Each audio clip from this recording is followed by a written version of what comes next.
Thank you for tuning in for episode 5. We're going to pick up right now with episode 6 about relationships, and we're going to be transitioning into us being a, what do we call ourselves? What do they call interracial relationship that we're in? I guess so. Or I just call it two people just in love, just enjoying life, and they want to know, like, how do we navigate those type of, issues? Do we have any issues being a interracial relationship? And they want to know, like, family dynamics and stuff. So I think we should touch base on a little bit of that. I feel like interracial, like I'm talking about like culture wise, anything, those type of things. Whenever I met Jenni, and I would go to her parents' house, her brothers, Chris and Brian, those are the two I'm the closest with. So Chris and Brian are her brothers, and them boys is my dogs. Like I'll cut for them. They've taught me like just some old, just different stuff. Like they hunt, they fish. One's a firefighter, one's a welder. So they do their thing, and they just little thing. I mean, I started dipping because of them. Like I worked in I went to Midland with Brian before just to help with oil shit, like just different stuff, just experiencing life that I would have never done with, my side of the family that they've taught me just, just different aspects of like that, shooting guns up, using your wedding wing as a damn can opener, a bottle opener, just a bunch of stuff like that I've learned from them and picked up from them, and just how they go about their day. Just one thing that I can always say is that they love their family. Everything boils down to like being a family. It's not like where they saw me no different way. They've never looked at me in a different way. They've never said anything derogatory towards me. They've never made me feel uncomfortable being around them. Her mom, I'm only son-in-law. Martha. But Martha always says I'm her best son-in-law ever, but I'm the only one. But so, just those type of feelings. I've never felt any type of way. I feel like family every time that I'm around them. They do cook a little different, of course. We get down. They get down in their own, Come on, Brian can make a hell of a brisket. No. Brian gets busy in that quail. That shit we find. No. Not saying it's that. It's just different. It's just totally different. Cook different than like the soul food that we. We're gonna have like. Not saying Jenni and them over there making stove topping, but they not making that. But everything we do is homemade. It's not like we store buy everything, but like, we're gonna do pumpkin pie versus sweet potato pie or it's like a spaghetti, because you were like, oh, this spaghetti, but my mama, which was my great grandmother, she would bake the spaghetti. So it was, everything's put together. She puts cheese on top and she bakes it, but you love it like that. For sure. But there's definitely like different dishes. Cause like when I would go to your mom's, I used to like, cause we would leave Lakeland over there. That's when both of us were working. I would leave work, drive to your mom's to get Blakeland, and oh man, she would always have the fried chicken, like just the little drumlets, or is that what they're called? Yeah, just like the little fried chicken wings. I would try to eat like 10 of them right then. I still miss her fried chicken. I mean, it was so good. But yeah, I mean, and everybody's interracial relationship is different, right? Sometimes they might, like, if it's a black man and a white woman, it might be different, right? Her parents, that person's family could have felt this way. The other side of the family could have felt this way. But in our dynamic, it's never been any racial tension or anything like that. No. And man, people, you love who you love. You marry who you fall in love with. It wasn't like I was, it was a no-brainer that this was my person when I met her. So I think that culture-wise, we fit perfect in each other's lives. Like there's obviously like you will say like around my mom quite a bit. What is it like? Oh, that's some white people shit. I tell her, definitely. And my mom at first, she was like, why does he keep saying that? I'm like, well, it's like some white people shit. Like y'all, but y'all are white. They do white people shit. We black. We do black people shit sometimes. It's just what it is. But I mean, I love them. But really, if you're not experiencing two different cultures, like you experience the white culture and I experience the black culture because we're in it, you don't realize like there's like major differences that go on. Like with your family, like it's more, now our family's loud too, but like the banter back and forth with is different versus like my family. we're playing fucking cornhole and shuffleboard at her family's house. We're playing spades at my people's house. We never play spades there, but we'll play like spoons. Yeah, something like that. It's just different games that you play, and you get involved in cornhole, and now it's competitive as hell. But and y'all you get are out there in, for hours. I will go to bed, and you're still out there playing freaking cornhole, and I'm like, what is and listen, wrong? man, when I tell you, Chris and Brian, when I tell you 20 beers, 30 beers, they put me on a whole nother level. Like my side of the family, they don't drink at all because my sister go to church. Like we don't really do too much drinking over there. Your mom started drinking she a drinks little bit. A little bit of champagne, but over there, 20, 30 beers. 30 beers. We in that. I'm talking about if we're out there all night playing cornhole and which color, we're getting it in, drinking beers, and they getting it in. They do. Yeah, so it's a totally different, and I love it. I mean, I feel like that was a great experience. I mean, it's been a great experience for me. And then you put Eddie in it. Eddie is my stepdad. You put him in it, and we used to play Pictionary. Oh yeah. We cannot play Pictionary at my family's house anymore because we would play men versus women, and women would smack y'all's ass every time. I'm talking hands down. Like y'all wouldn't even be barely on the board going around, and we're done. I used to kill in that game. Me and Brian were killing that game. Y'all were terrible, but whatever. Y'all never beat us. Okay. And then y'all would like accuse us of cheating. Then we're like arguing and stuff. But there was a time that Eddie, y'all gotta know, Eddie, my stepdad, he's like very, what is he? Like type A? I don't know. He's very particular. And so when he's drawing, he's up there and he's serious. And he was trying to draw an ear to say it sounds like. And all of y'all were like, a snail, a spider. Like He was drawing slow as hell though. He was drawing slow as hell. And he got so mad. He was like, it's a fucking ear. So, he was drawing really slow. It gets really intense at our house. So you got different cultures, different dynamics, man. And I just think that when you have open communication and it's a respect. There's respect and love all the way and around. all that good stuff, man. I think that it's shit works out how it's supposed to work out. I mean, not saying that we've never experienced any racial backlash before, because we experienced it in Midland, Texas. Because we come from Austin, we've been living in Austin. It's not really much. You don't really see it as much in Austin, but we was in Midland and we went to lunch or was it dinner? Dinner with Blake. Blake went was a to baby. dinner. We had our 9-year-old with us, Blake, but she was a baby. She was a baby at the time, and I mean, we when we walked in the place to go eat, this is the first time I've ever went in a place and everybody was looking, turned around. Stared. I was the only black person in there. They saw it. I mean, a white lady just kept staring at Jenni the whole. Like eye contact stare. Like it wasn't. We sat down just like this actually, and Blake was in her car seat, and we had her right here, and I would look this direction where this lady was, and man, she was giving me.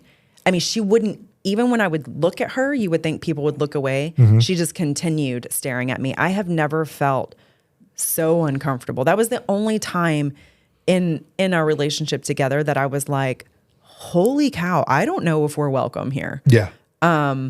And we were like, let's go. And we didn't travel everywhere. We didn't been a lot of places in Texas, overseas, different states. That we didn't been everywhere. Weird. That time in Midland, I mean, just in Midland in general, just made it feel a little different. That was wild. That was just a wild times. It just was weird. But like I said, dynamics with relationships, however y'all navigate it, I think that it's. I just think love is a beautiful thing, man. No matter if it's same, you're with the same race or not with the same race, man. If you love that person, man, just love that person and honor that person and just be happy, man. Like, don't give a fuck about what people say. Yeah. Like, be happy. Yeah. Like, I don't give a fuck what y'all talking about. I'm happy with my wife. Yeah. We good. Because and from both ends, like I have definitely had comments from people like, whatever. And from your end, you can have comments like, people can say stuff to you because I'm white or say stuff to me. And it's just how you want to take it. And to me, I look at that as ignorance. I mean, I love you, you love me. It is what it is. And if that's what they want to talk about, go for it. But here we are. Yeah. And shit, we're a blended family. We got biracial kids. People always with biracial kids, I feel like it's a different. That's definitely a different dynamic because whenever when they go out into the world, how they're going to be viewed. I mean, we're just trying to raise just good humans. I mean, we're not trying to raise you're a black girl, you're a white girl. We're just trying to raise good humans, man. Just to be able to be just walk on this earth and be good humans.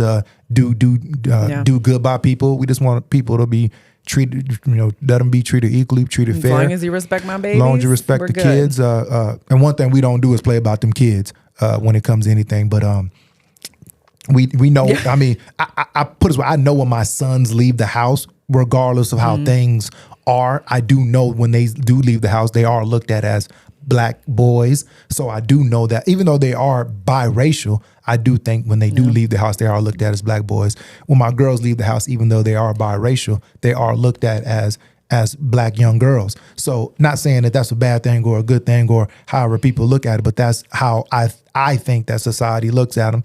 I mean, and it is what it is. As long as they respect my kids and understand that they're good humans, they were raised the right way, I think that things will work out. I think things will be okay.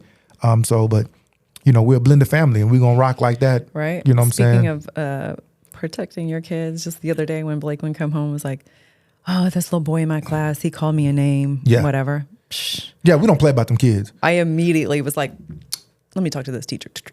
Yeah. And I told her, I said, listen, I'm going to be real nice right now, but if I come up to that school, I'm not going to be so nice. At all. And she was like, I've already handled it. Yeah. I was like, okay. Like, how do y'all handle, like, so for y'all like here, I will be up there How do tomorrow. y'all handle, like, bullies at school? Like, if your kid is getting bullied or if your kid is the bully, how do y'all handle those type of things? Because where I'm from, bullies get bullied.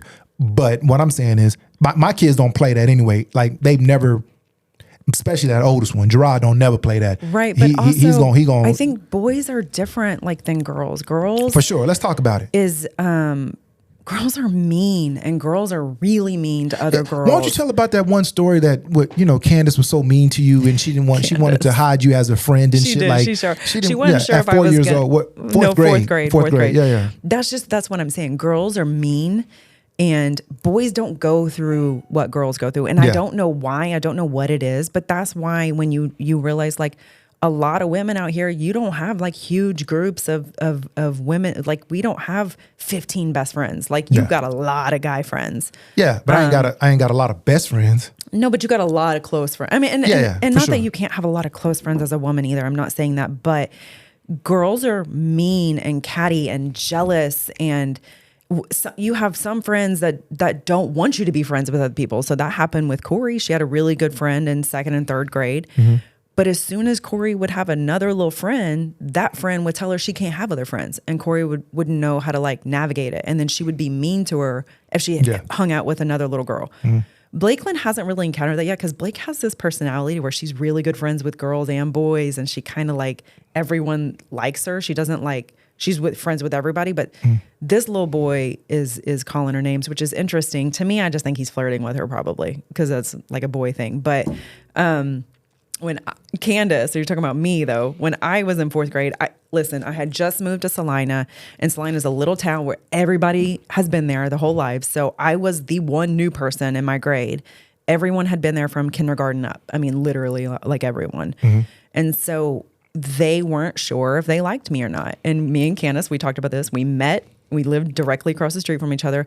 So I was like, ooh, I have a friend. Yeah. And we would go to school, and Candace would be like, and like not talk to me. And I'm like, what is going on? Yeah. So, because she was popular and cool, and she wasn't real sure if I was going to be. Yeah. And so she would like hide. She would call it a secret friendship. Like she would like hide our friendship. But I love you, Candace. But that's what it is. She'll tell you it too. And then so girls, y'all have that. Y'all are meaner than dudes. Mean. Girls dudes, are just mean. We get over things fast, and I don't know how everybody handles it. I think that when you're teaching your kids how to, handle themselves, I feel like they have to nip stuff in the bud early, or you're gonna get picked on. If you don't, I feel like you got to nip it early. Like if somebody's talking about you, nip it early. Just let them know, hey, listen, I don't like how that makes me feel, or blah blah blah. I'm not saying it always got to end up with fighting, but we don't play. You can't touch my kids.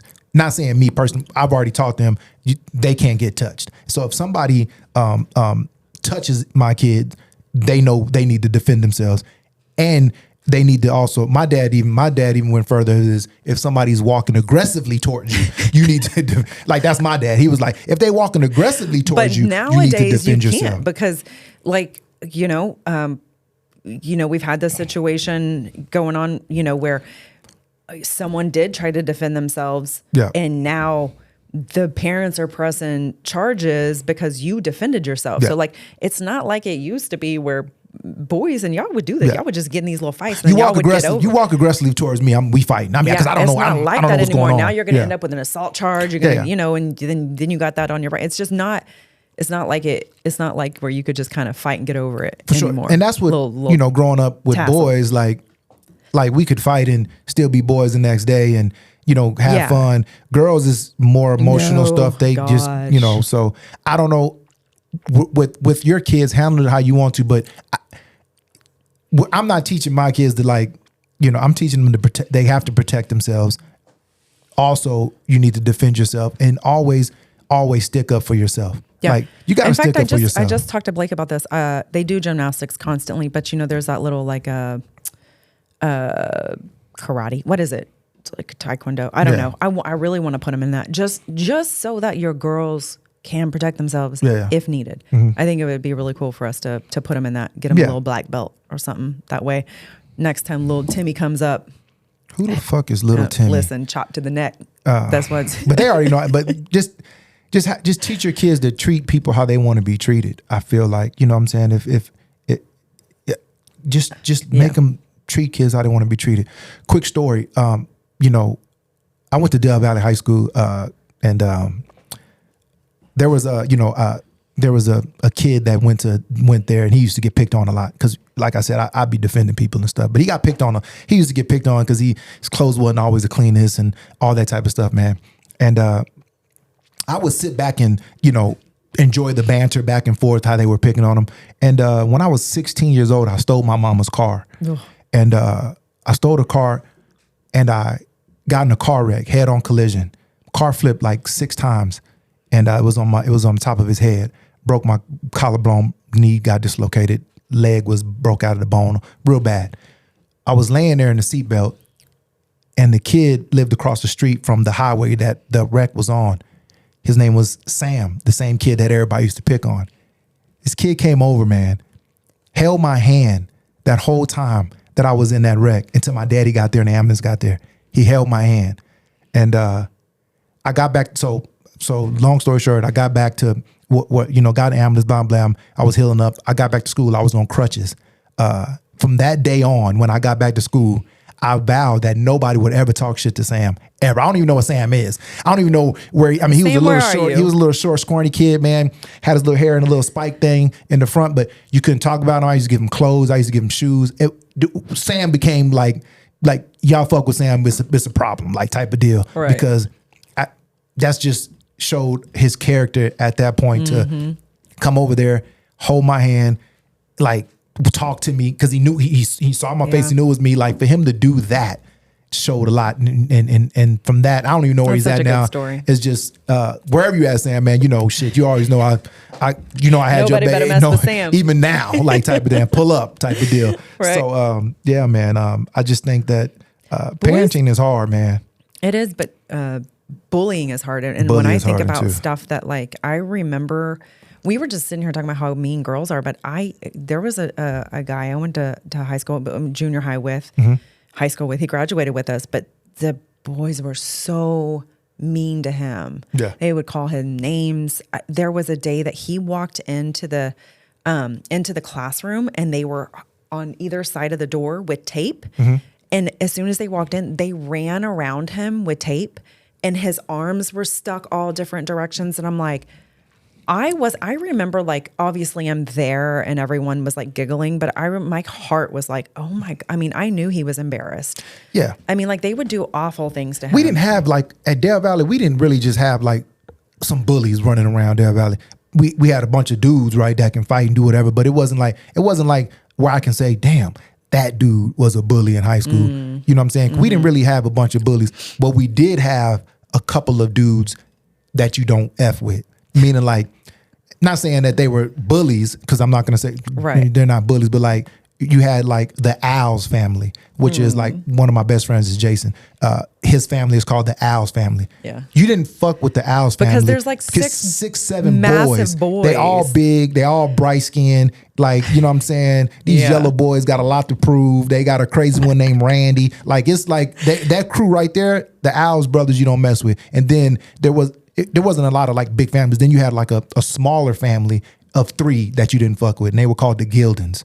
And it was Charles, Chris, and Marcus. I don't know all these names. And you don't mess. Told me about. And you don't mess with the Gildens either. Not saying they was running around bullying people, but they were like known to not fuck with them because they don't. Put it this way, if I was over here, if I was fighting with one, you were gonna mess with all of them. Exactly. So if I was, if me and Charles got in a fight, you knew what was Marcus coming. and Chris was coming around the corner. Yeah. And what I'm saying is also Charles was probably 5'10", 210 pounds in the 9th grade. So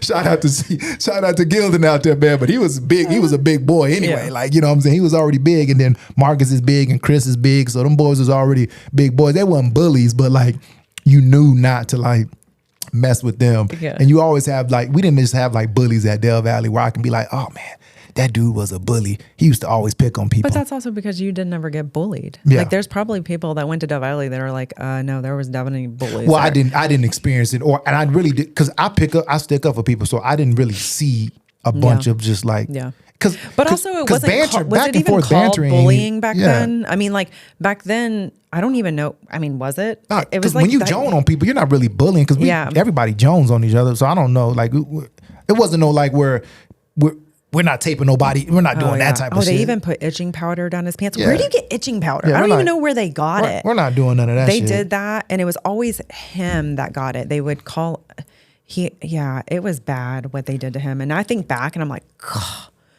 yeah, we're not doing any of that type of stuff. Man, so they also wanted us to talk about one other topic, man. They want to talk about like co-parenting.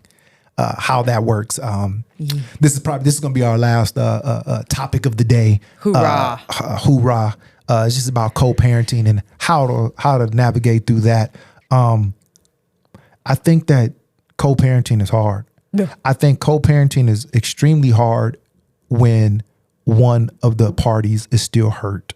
I think that it's hard to have an open communication and dialogue when one of the other parties is still hurt.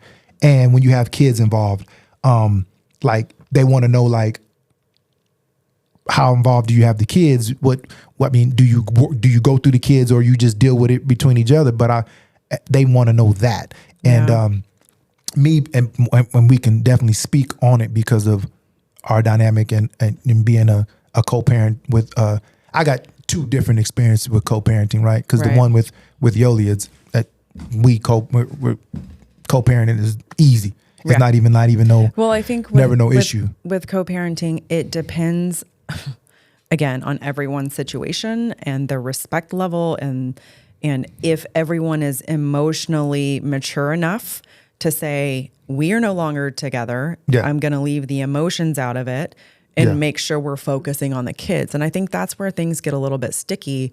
Is when emotions are still there, the respect is lost, and then people have these terrible communication skills for sure, or they're in a cycle and they don't have what it takes because they haven't done therapy or whatever, the work on themselves, work to be able to recognize, oh my God, I'm in the same cycle my mama was in or whatever, and I'm doing the same thing. And you've got to take a step back and say, is this what's best for the kids? How do we do what's best for the kids? Because in a co-parenting situation, it's always about, it has nothing to do with y'all anymore because y'all not in a relationship no more. It's about the kids. Yeah. It's about figuring out how y'all can be on a united front as one and co-parent and raise the kid to be the best human it could be. But like I said, in a bunch of cases, it doesn't work like that. The mom hates the dad hates the mom, and it just goes. And then the courts are involved. And all that type of stuff. But we're not going to talk about the court and child support. We're just going to talk about how to navigate through that. And I think that I'm real big on, listen, man, if if the other party is hurt, and let's say it's let's say it just for sakes, it's me, and say the other party is hurt and she hates me and she tells the kids a whole bunch of horrible stuff about the father, meaning let's say it's me, say a whole bunch of bad things about him and all that. I'm still so under the impression of I'm never going to say anything bad about. I don't think that the parent should ever say anything bad about the other parent. I think that when you do that, it puts a skewed viewpoint on the kid and they're only getting your opinion. I don't think y'all should go back and forth where mom says this about dad, dad says this about mom. It should never be like that, because none of that helps the kid in any way. Because the kids are too young. At that age, you shouldn't be talking a whole bunch of mess. And I'm never going to talk shit about any of the baby mamas at all, any mother of the kids at all, because I don't want them to even see their mom. I don't even want them to see me talk about their mom in that light. Like I'll take the hit on the character assassination before I let them take it, just because I'm just that type of dude. And I'll take the character assassination, because I feel like whenever the kids get a little older, when they get grown, because I don't think even 16 is old enough for 17 or 18, because their brain is not even developed yet. But I think when they become old enough and they get in relationships, then I can explain to them my side. I'll take that character assassination until then.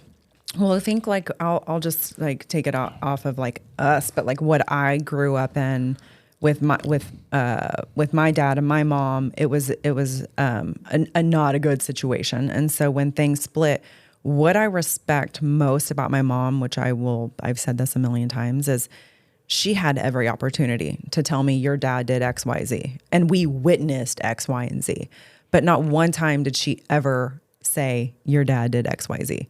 Like she would make sure that we would see him, try to communicate, she did everything she could, but one thing she never did was talk bad about him to us. Yeah. So, but with that, there came a time where I'm getting older and I'm like, Mom, I remember this happening. What was happening? Mm-hmm. And in that moment, and granted, when I started asking these questions, I was already an adult.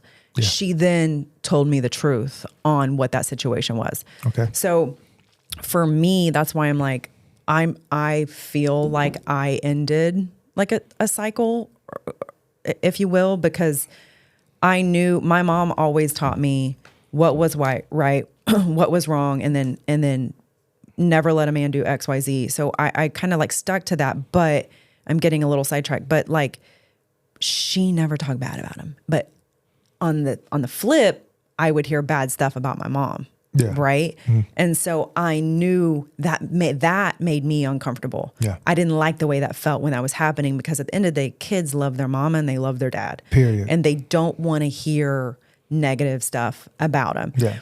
Now, with that being said, in my opinion, that doesn't mean that the dad or the mom doesn't get to defend if something is being said about them. Yeah. And it's not true, or whatever. You then have the right to defend it, but some of this needs to happen when they're older. And then that way they can go back and process like, oh, I did see that and I did hear that. Okay, this makes more sense to me.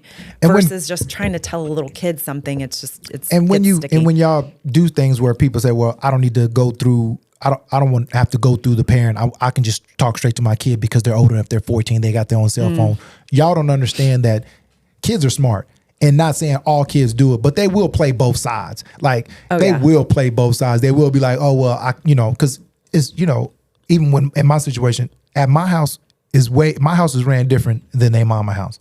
At my house, they might have more of this. At their mama house, they might have more of this. So things are ran different, you know what I'm saying, at each parent's house. So they'll play if y'all not in communication, if y'all don't have a strong, if y'all not strong and united together, with co-parenting, they will play y'all, because that's just what kids they will sometimes, play both ends. But if not to get off subject, but if both parents they don't communicate at all, like I don't like this woman, and in certain situations where that is where it is what it is, and then maybe it needs to be. You shouldn't go through the kids. I think however it takes.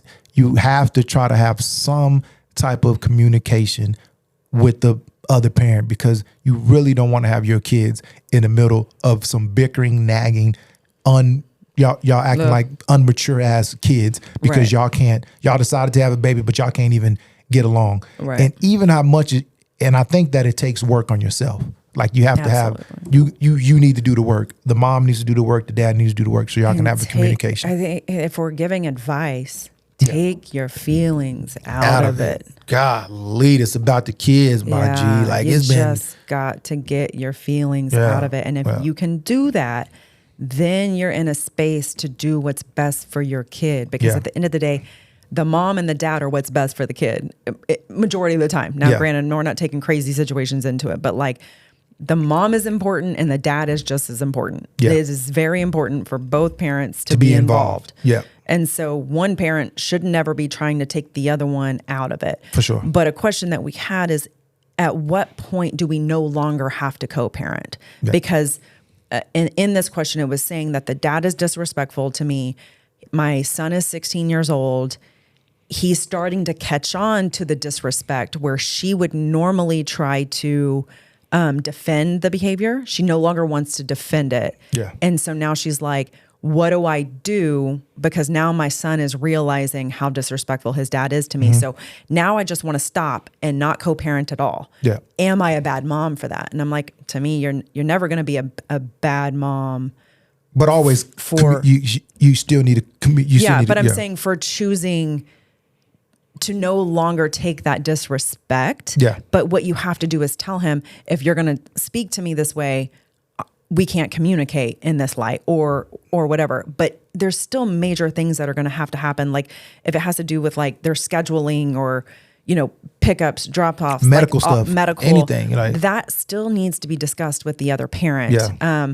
But then at 16, there are some stuff. There's some stuff. They're not there's even, like sports, their brain is not even developed. No. I'm just saying, like, if the dad or the mom wanted to know, hey, when's your next game? That can go through the kid. Yeah, for sure. Like there is stuff that now can go through the kid without it being a problem.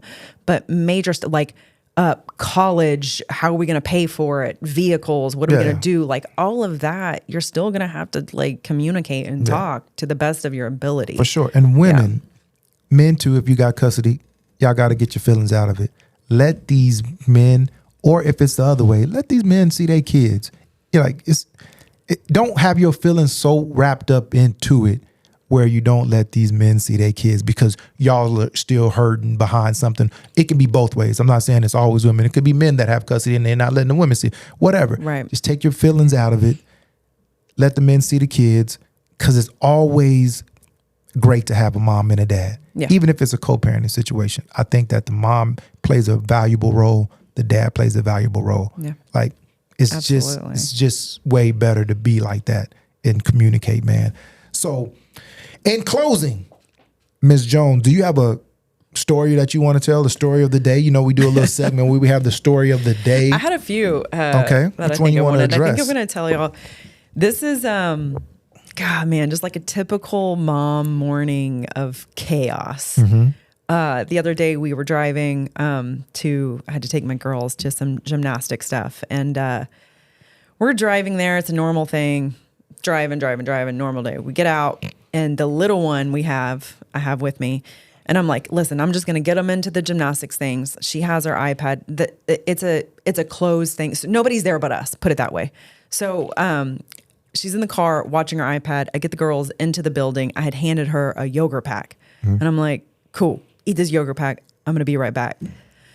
I come back to the car. And when I tell you, I have never seen this much yogurt spread all over the plate. I mean, her iPad, you have a granite, but I don't think you understand the amount of yogurt that this child, it was like she had more than one pack. Like I don't even know where she got them.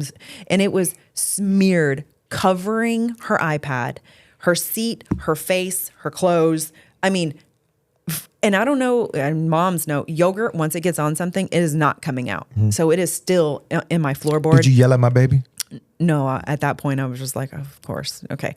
So then this gets better. So I'm like, okay, and now I'm going to take her iPad. I'm going to wipe her up. I had so many wipes. I mean, I was trying to just get her as clean as possible.